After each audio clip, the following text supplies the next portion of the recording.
قبیلے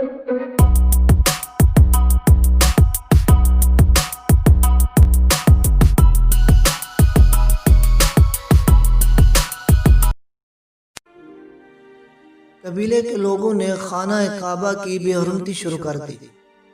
ان کے سردار نے انہیں لاکھ سمجھایا کہ وہ خانہ کعبہ کی بے حرمتی نہ کریں، لیکن سردار کے سمجھانے کے باوجود ان پر کچھ اثر نہیں ہوا۔ یہ دیکھ کر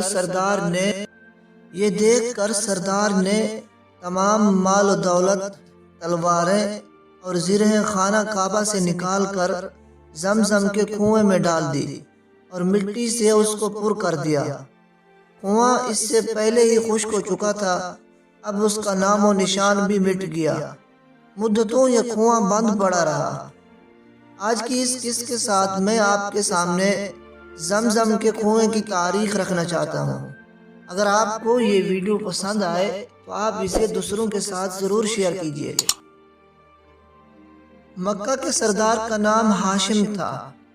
ہاشم نے مدینہ کے ایک سردار زادی سے شادی کی۔ ان کے ہاں ایک لڑکا پیدا ہوا۔ اس لڑکے کا نام شیبہ رکھا گیا۔ شیبہ کے پیدا ہونے کے بعد ہاشم کا انتقال ہو گیا۔ ہاشم کے بھائی مطلب مکہ کے سردار بنے۔ ہاشم کا یہ بیٹا شیبہ مدینہ منورہ میں اپنی ماں کے پاس اپنے ننھیال میں پرورش پاتا رہا۔ جب مطلب کو معلوم ہوا کہ اس کا بھتیجا جوان ہو گیا ہے تو بھتیجے کو لینے کے لیے وہ مدینہ چلے گئے۔ اسے لے کر اپنے ساتھ اپنے پیچھے بٹھا کر وہ مکہ مکرمہ پہنچے تو لوگوں نے جب دیکھا تو انہوں نے سمجھا کہ یہ اس کا غلام ہے۔ مطلب نے لوگوں کو بتایا کہ یہ ہاشم کا بیٹا اور میرا بھتیجا ہے۔ اس کے باوجود لوگوں نے اسے مطلب کا غلام کہنا شروع کر دیا۔ اس طرح شیبہ کو عبد المطلب کہا جانے لگا۔ یہ عبد المطلب بڑا ہوا تو اس کے ہاں ابو طالب، حمزہ، عباس، عبداللہ، ابو لہب، حارث، زبیر، زرار اور عبد الرحمن پیدا ہوئے۔ عبد المطلب کے تمام بیٹوں میں سب سے زیادہ خوبصورت اور سب سے زیادہ پاک دامن عبداللہ تھے۔ ایک رات عبد المطلب سوئے تو انہیں خواب میں زمزم کا کنواں کھودنے کا حکم دیا گیا۔ اس کنویں کو قبیلہ جرہم کے سردار مزاز نے بند کر دیا تھا۔ قبیلہ جرہم کے لوگ اس زمانے میں مکہ کے سردار تھے اور بیت اللہ کے نگران بھی تھے۔ ان لوگوں نے بیت اللہ کی بے حرمتی شروع کر دی۔ ان کا سردار مزاز بن عمرو نے، جو کہ ایک اچھا آدمی تھا، انہیں بار بار سمجھایا کہ وہ اس طرح بیت اللہ کی بے حرمتی نہ کرے، مگر قبیلے والوں پر اس کا کچھ اثر نہ ہوا۔ جب مزاز نے دیکھا کہ ان پر کوئی اثر نہیں ہوتا تو اس نے قوم کو اپنے حال پہ چھوڑ کر وہاں سے جانے کا فیصلہ کر لیا۔ اس نے اپنا تمام مال، اپنا ساز و سامان، اپنی دولت خانہ کعبہ سے نکال کر زمزم کے کنویں میں ڈال دی اور کنویں کو مٹی سے بند کر دیا۔ کنویں کا پانی پہلے ہی خشک ہو چکا تھا اور اب اس کا نام و نشان بھی ہمیشہ کے لیے مٹ گیا۔ اس کے بعد مکہ کے اندر بنو خزاع نے بنو جرہم کو وہاں سے مار بھگایا۔ بنو خزاع کی سرداری کا زمانہ مکہ میں آیا تو کنواں اسی طرح بند رہا، یہاں تک کہ بنو خزاع قصی کے بعد عبد المطلب کا زمانہ آیا تو انہوں نے ایک رات خواب میں دیکھا کہ خواب میں انہیں زمزم کے کنویں کی جگہ دکھائی گئی اور اس کو کھودنے کا حکم دیا گیا۔ عبد المطلب اپنی بات بتاتے ہیں کہ میں حجر اسود کے مقام پر سو رہا تھا، میرے پاس ایک آنے والا آیا، اس نے مجھ سے کہا کہ طیبہ کو کھودو۔ میں نے اس سے پوچھا طیبہ کیا ہے، مگر وہ کچھ بتائے بغیر چلا گیا۔ دوسری رات پھر خواب میں وہی شخص آیا، کہنے لگا کہ برہ کو کھودو۔ میں نے پوچھا برہ کیا ہے، وہ کچھ بتائے بغیر چلا گیا۔ تیسری رات میں اپنے بستر پر سو رہا تھا، پھر وہی شخص خواب میں آیا، اس نے کہا مجنونہ کو کھودو۔ میں نے پوچھا مجنونہ کیا ہے، وہ بتائے بغیر چلا گیا۔ اس سے اگلی رات میں پھر بستر پر سو رہا تھا کہ وہی شخص پھر آیا اور بولا زمزم کو کھودو۔ میں نے اس سے سوال کیا زمزم کیا ہے، اس بار اس نے کہا زمزم وہ ہے جس کا پانی کبھی ختم نہیں ہوتا، جو حاجیوں کے بڑے بڑے مجمع کو سیراب کرتا ہے۔ عبد المطلب کہتے ہیں کہ میں نے اس سے پوچھا یہ کنواں کس جگہ ہے؟ اس نے بتایا جہاں گندگی اور خون پڑا ہوا ہے اور کوا ٹھونگے مار رہا ہے۔ دوسرے دن عبد المطلب اپنے بیٹے حارث کے ساتھ وہاں گئے۔ اس وقت ان کے ہاں یہی ایک لڑکا تھا، باقی اولاد عبد المطلب کی پیدا نہیں ہوئی تھی۔ وہاں گندگی اور خون پڑا تھا اور ایک کوا ٹھونگے مار رہا تھا۔ اس جگہ دونوں طرف بت موجود تھے، اور یہ گندگی اور خون دراصل ان بتوں پر قربان کیے جانے والے جانوروں کے تھے۔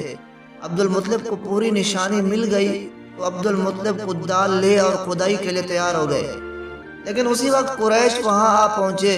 انہوں نے کہا اللہ کی قسم ہم تمہیں یہاں کھدائی نہیں کرنے دیں گے، تم ہمارے ان دونوں بتوں کے درمیان کنواں کھودنا چاہتے ہو جہاں ہم ان کے لیے قربانیاں کرتے ہیں۔ عبد المطلب نے ان کی بات سن کر اپنے بیٹے حارث سے کہا تم ان لوگوں کو میرے قریب نہ آنے دو، میں کھدائی کا کام کرتا رہوں گا، اس لیے کہ مجھے جس کام کا حکم دیا گیا ہے میں اس کو ضرور پورا کروں گا۔ قریش نے جب دیکھا کہ عبد المطلب باز نہیں آنے والے تو وہ خاموش ہو گئے۔ آخر انہوں نے کھدائی شروع کر دی۔ جلد ہی کنویں کے آثار نظر آنے لگے۔ یہ دیکھ کر انہوں نے اللہ اکبر کا نعرہ لگایا اور پکار اٹھے یہ دیکھو یہ اسماعیل علیہ السلام کی تعمیر ہے۔ جب قریش نے دیکھا کہ عبد المطلب نے کنواں تلاش کر لیا تو وہ عبد المطلب کے پاس آئے اور کہنے لگے عبد المطلب اللہ کی قسم یہ ہمارے باپ اسماعیل علیہ السلام کا کنواں ہے اور اس پر ہمارا بھی حق ہے، اس لیے ہم اس میں تمہارے شریک ہوں گے۔ یہ سن کر عبد المطلب نے کہا میں تمہیں اس میں شریک نہیں کر سکتا، یہ میرا اکیلے کا کام ہے۔ اس پر قریش نے کہا اب پھر اس معاملے میں ہم تم سے جھگڑا کریں گے۔ عبد المطلب بولے کسی سے فیصلہ کروا لو۔ اس کے بعد فیصلے کے لیے شام کے اندر رہنے والی ایک کاہنہ کا انتخاب کیا گیا۔ وہ کاہنہ بنو اسد قبیلے سے تعلق رکھتی تھی۔ اب سب قبیلے والے اور عبد المطلب قریش والے اس شام کی طرف اس سے فیصلہ کروانے کے لیے روانہ ہوئے۔ اس سفر میں عبد المطلب کے ساتھ عبد مناف کے لوگ بھی شامل تھے، جبکہ قبائل قریش کی ایک ایک جماعت تھی۔ اس زمانے میں ملک حجاز اور شام کے درمیان ایک بیابان میدان تھا، وہاں کہیں پانی نہیں تھا۔ اس میدان میں عبد المطلب کا پانی ختم ہو گیا۔ سب لوگ پیاس سے بے حال ہو گئے، یہاں تک انہیں اپنی موت کا یقین ہو گیا۔ تو انہوں نے قریش کے دوسرے لوگوں سے پانی مانگا، لیکن قریش کے دوسرے لوگوں نے پانی دینے سے انکار کر دیا۔ اب انہوں نے ادھر ادھر پانی کی تلاش کرنے کا ارادہ کیا۔ عبد المطلب اٹھ کر اپنی سواری کے پاس آئے۔ جو ہی ان کی سواری اٹھی اس کے پاؤں کے نیچے سے پانی کا چشمہ ابل پڑا۔ انہوں نے پانی کو دیکھ کر اللہ اکبر کا نعرہ لگایا۔ پھر عبد المطلب سواری سے اترے۔ سب نے خوب سیر ہو کر پانی پیا اور اپنے مشکیزے بھر لیے۔ اب انہوں نے قریش کی دوسری جماعت سے کہا کہ آؤ تم بھی سیر ہو کر پانی پی لو۔ قریش کی جماعت بھی آئی، لوگوں نے خوب پانی پیا۔ پانی پینے کے بعد قریش کے لوگ بولے اللہ کی قسم اے عبد المطلب یہ تو تمہارے حق میں فیصلہ ہو گیا، اب ہم زمزم کے بارے میں تم سے کبھی جھگڑا نہیں کریں گے۔ جس ذات نے تمہیں اس بیابان میں سیراب کر دیا وہیں تمہیں زمزم سے بھی سیراب کرے گا، اس لیے یہیں سے واپس چلو۔ اس طرح قریش نے جان لیا کہ اللہ تعالیٰ عبد المطلب پر مہربان ہے، لہٰذا ان سے جھگڑنا بے سود ہے اور کاہنہ کے پاس جانے کا کوئی فائدہ نہیں۔ چنانچہ یوں سب لوگ واپس لوٹے۔ واپس آ کر عبد المطلب نے پھر کنویں کی کھدائی شروع کر دی۔ ابھی تھوڑی سی کھدائی کی کہ مال و دولت، تلواریں اور زرہیں نکل آئی جو مزاج نے کنویں میں ڈال دی تھی۔ اس کنویں میں سونا اور چاندی وغیرہ بھی تھی۔ یہ مال و دولت دیکھ کر قریش کے لوگوں کو لالچ آ گئی۔ انہوں نے عبد المطلب سے کہا عبد المطلب اس میں ہمارا بھی حصہ ہے۔ ان کی بات سن کر عبد المطلب نے کہا نہیں، اس میں تمہارا حصہ نہیں ہے، تمہیں انصاف کا طریقہ اختیار کرنا چاہیے۔ آؤ پانسے کے تیروں سے ہم پورا ڈالتے ہیں۔ اس کا اگلا حصہ آپ کی خدمت میں انشاءاللہ اگلی ویڈیو میں پیش کیا جائے گا۔